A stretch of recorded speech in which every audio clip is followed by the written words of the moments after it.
Sveiki, esu Guoda Staškutė ir šiuo metu studijuoju Vilnius Tech universitete kūrybos visuomenės komunikaciją, magistrantūros studijas.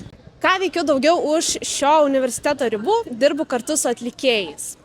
Muzikos vadybininkė esu jau 5 metus. Mano pirmoji grupė buvo Sirupas, būtent su jais prasidėjo mano kelionė kaip muzikos vadybininkė. Išmokau ir supratau, kas yra techninis raideris, svetingumo raideris, kaip atlikėjus pasiekti, kad visi kultūros centrai sužinotų to atlikėją. Tai visus šitos žingsnius toliau augau kartu su grupe Nika Ganga.